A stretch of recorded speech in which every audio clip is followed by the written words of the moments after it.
Okay, and we are back. Here is what I actually have done. I also took an Choran's Gundam wrist rear guard because it looked a bit more interesting. But here is, yeah, unpainted, scrap built it back together into one piece. And everything it's not everything that's perfect. Some of it is a bit loose and a bit flimsy. These are things that I have to modify a little bit more. But other than that, it seems to work pretty well. Yeah, everything is still actually removable. I can take that off, but took a bit too much. It's going to take a bit too much time. One thing I did change though is the rod. I decided to use Choran Gundam's spear as the rod, and unfortunately, because that rod doesn't actually have a side peg to actually peg to the back, I will find different ways to put it in. I end up actually taking a polycap, I drew a hole in the backpack and actually slot it in, and I also cut a slot on the polycap so that I could actually slide this in, because the polycap is actually smaller. It's not designed for a peg this size. So yeah, overall it seems to work. So the next thing I'm going to do, I'm going to paint him up back into the original color scheme. So back in a bit. Okay, and here is my version of the Ryuhou Gundam. And it's not focusing. Oh, that's better. So you can see that he is still just basically a repaint of Choran, but with double skirt on the front, which unfortunately I have to say that is the failing part of my modification. Actually, I've actually just taken the whole original skirt off and put a new one on. But yeah, unless you actually look at it from the bottom, from the side, it looks alright. The color scheme is heavily based on the original, which is mainly white body with a blue shoulder, blue feet, and some red and gold detail on the body and on the head. So I follow more or less the same thing, but the original has more of a flame pattern on the head, and there's no flame pattern on Choran's Gundam's head, so I just highlight what is the most convenient into red. I decided not to take away the word Cho from his forehead, but instead I obscure it by putting a blue gem on his forehead. You can still clearly see the word Cho on the back at the end, but it's alright actually, because he's supposed to be Adapter's son, so his name the name Ryu probably shouldn't be actually on his forehead anyway.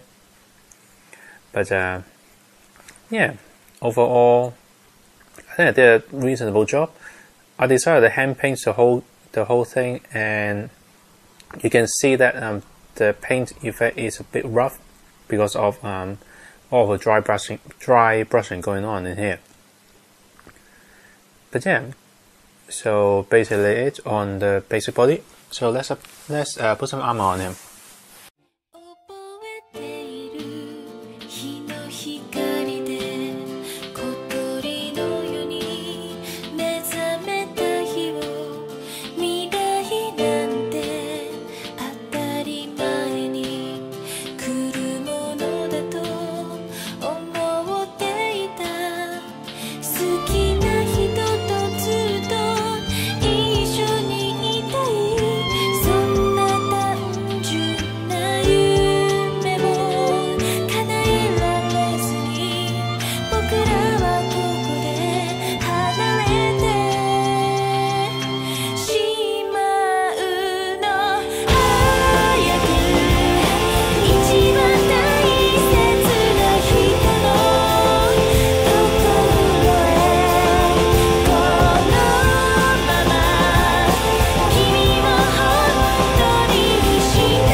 And that's basically it.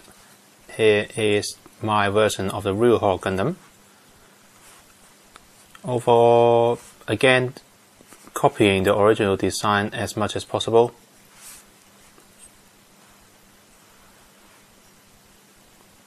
I have to say that this is a bit of a learning experience for me, because there are things here that really is wrong actually.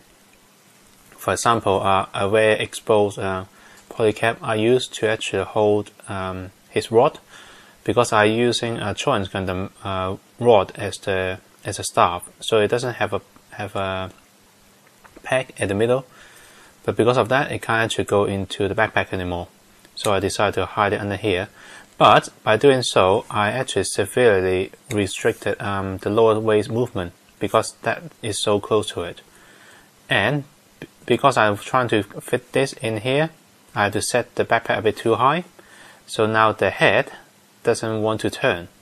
Well, it turned, but the chin continues scraping along the top half of the body. The other thing that doesn't really work either is the shoulder armor. The shoulder armor is tight, but it's tight in the sense that it's really difficult to actually get them on. But once you get them on, it flop around. Well, not flop around, but it likes to rotate out like that. But overall, it's still staying in place pretty well. I think the one thing I'm really proud of is that joint where I managed to get everything together and make it into a front face guard instead of a full helmet. But yeah, it looks pretty nice. The sword are pretty well painted. It's pretty detailed to begin with. The only problem is the peg is designed to be something like half a mil smaller than what we're using right now for Sanguli, so they're a bit loose. But he still managed to hold it pretty well. Yeah, more or less. And just to show his final attack, let's take that off.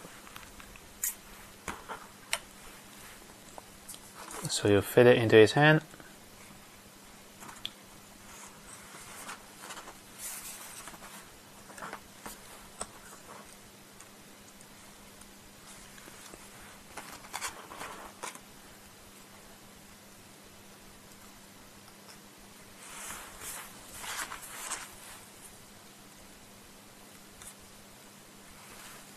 And we have his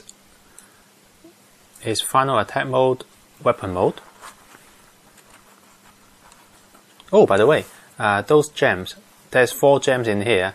Once again, I buy those from a Hobbycraft crystal and plastic gem sales. Some of them are actually real crystal from Swarovski. Some of the off-cut gem are actually sold to craft store for craft store prices, as in something like, was it $3, $3 per pack, and in the pack there's something like 5 to 6 of them. This is a plastic one, by the way. It's not the crystal one, but these are even better. These are something like $3 for, I think there's 12 of them, and I used 4 on him.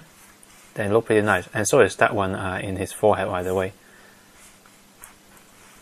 So yeah, this is his special weapon called the Soryu Shipun Naginata. It means the Twin Dragon Tornado Long Blade. Except the Naginata is probably a bit wrong, because one Naginata is not the name for a Chinese blade. But then again, it's a Japanese toy. But a Naginata should be that. Most Naginata I know is a one blade.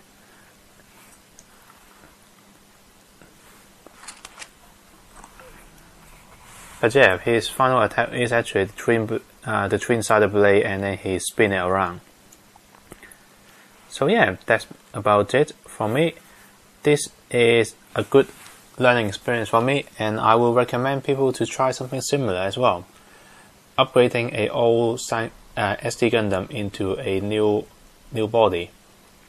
There is more and more newer SD Gundam body design coming out, and definitely have a check out on those and see if you can find an old character that you like, that you want to give a refresh look. So that's more or less from me. Join me on the next review.